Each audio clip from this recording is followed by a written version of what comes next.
안녕하세요. 핵심 뉴스만 전해드리는 지인입니다. 구독과 좋아요는 제작자에게 큰 힘이 됩니다. 2023년이 얼마 남지 않았습니다. 그렇기 때문에 2023년 매출 50%, 영업이익 50% 성장이 가능한 기업을 알아보려고 합니다. 좋은 기업은 일단 외연 확장이 발생하면서 실익도 챙기는 기업이 좋은 기업입니다. 이런 기업일수록 좋지 않은 상황에 더욱 주가가 상승할 수 있습니다. 따라서 저는 매출 50% 성장 기업, 그리고 영업이익 50% 성장 기업에 대해 얘기해 보려고 합니다. 그럼 시작하겠습니다. 일단 첫 번째 살펴볼 기업은 두산퓨얼셀입니다. 다들 아시다시피 두산퓨얼셀은 수소연료전지 관련 사업을 하고 있습니다. 그런데 문제는 전 세계에서 수소연료전지 관련 사업을 하고 있는 기업이 한국, 미국, 일본 등 밖에 없다는 데 있었습니다. 여러 언론은 한국이 수소업계 넘버원이다 뭐다 칭찬을 하지만 정작 한국은 실익이 없는 외로운 1등만을 하고 있었다는 말이죠. 그런데 이런 기조는 올해 크게 변했습니다. 중국은 친환경 발전을 강조하기 시작했고 이에 따라 수소산업을 강력하게 추진하기 시작했습니다. 그리고 두산퓨얼셀은 중국 기업과 합작사를 설립해 중국의 투자를 이어가고 대규모 수주를 추진하겠다는 전략을 취하고 있습니다. 게다가 올해 연초 제시했던 가이던스인 240메가와트를 초과했다는 것도 긍정적이라고 볼 수 있습니다. 현재 수소 관련 보조제도는 신재생 에너지 관련 제도인 RPS 제도로 운용되고 있습니다. 그런데 내년부터는 수소 관련 제도인 CHPS가 독자적으로 가동해 수소 사업의 차별성이 발생합니다. 그렇기 때문에 두산퓨얼셀은 추가 성장 동력이 있는 상황이고 내년 한국과 중국에서 대량의 수주를 할 것으로 예상됩니다. 두산퓨얼셀은 2022년 3,050억 원의 매출을 기록할 것으로 예상되며 2023년에는 6,604억 원의 매출을 기록할 것으로 보입니다. 그리고 2022년 영업손실 21억 원에서 2023년 303억 원으로 흑자로 돌아선다는 것도 주목 포인트입니다. 수소사업에서 이만큼 독보적으로 성장하는 기업은 찾기 힘듭니다. 그렇기에 수소에 대한 가능성을 믿고 투자하신다면 두산퓨얼셀에 많은 관심을 기울이는 것이 필요하다고 봅니다. 이번에 살펴볼 기업은 나노신소재입니다. 나노신소재는 배터리 제조 시 필요한 양극재와 음극재를 더욱 고도화하는 데 필요한 CNT 도전제를 생산하는 기업입니다. 여기서 우리가 헷갈리지 말아야 할 것이 있습니다. CNT 물질 자체를 생산하는 기업은 LG화학입니다. 그리고 이 CNT를 활용해 여러 분산재 및 도전제를 제작하는 기업이 나노신소재입니다. 즉, 두 기업은 라이벌이 아니라는 말이죠. 배터리 용량이 커짐으로써 이제는 배터리 충전 속도에 대한 개선도 꾸준히 요구되고 있습니다.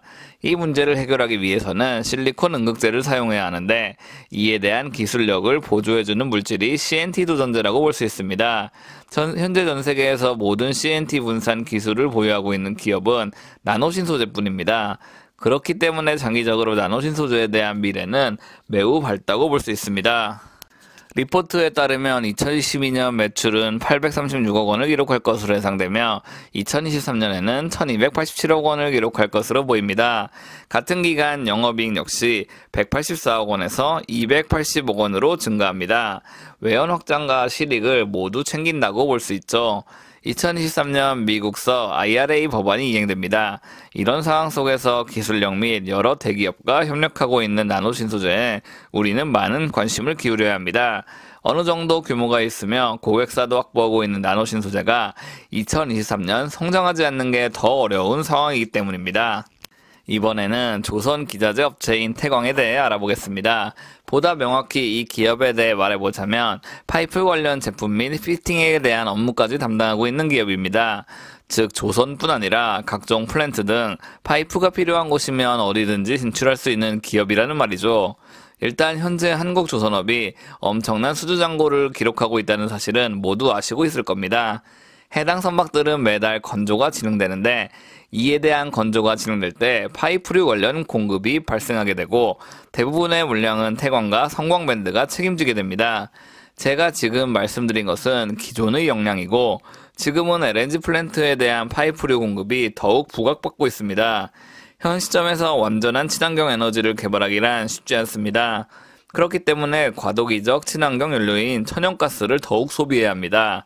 많은 수요를 감당하기 위해서는 다수의 LNG 프로젝트가 추진돼야 하며 이런 프로젝트에는 항상 대량의 파이프가 동반됩니다.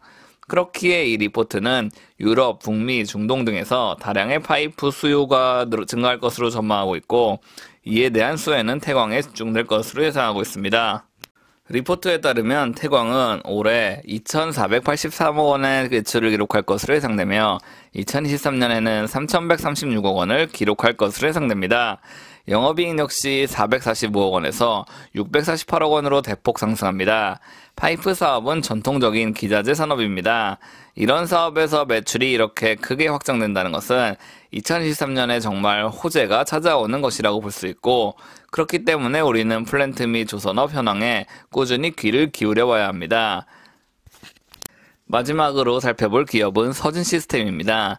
서진시스템은 통신장비, 차량용 장비, 전기차 및 배터리 부품 등을 제작하는 기업입니다. 이 기업은 누구보다도 탈중국에 대해 미리 준비를 해놨습니다. 그렇기 때문에 삼성 SDI를 비롯해 여러 업체를 고객사로 두고 있습니다. 중국은 급격한 인건비 상승, 정치적 불확실성 강화, 제로 코로나 정책 등이 꾸준히 겹치면서 기업을 운영하기 힘든 나라가 됐습니다. 이 같은 여건을 극복하고자 서진시스템은 베트남에 대규모 공장을 건설했습니다. 미국의 IRA 법안은 결국 중국을 견제하기 위한 조치입니다. 중국에 제조공장을 두지 말고 다른 국가 및 미국에 공장을 설립하라는 게 IRA의 숨은 취지라고 볼 수 있습니다. 서진시스템은 베트남에서 독보적인 공급망을 구축한 상황입니다. 단순한 볼트를 비롯해 하네스, ESS 모듈까지 직접 제작하고 있기 때문입니다. 많은 기업들의 탈중국은 현재도 진행되고 있습니다. 반면 서진시스템은 이미 베트남에 대규모 공장을 설립해 놓은 상태고 여러 고객사 또한 지속적으로 확장되고 있습니다. 즉 이제 공장 가동이 본격화될 시점이고 그렇기에 2023년 본격적인 매출 확대가 기대된다고 볼 수 있습니다.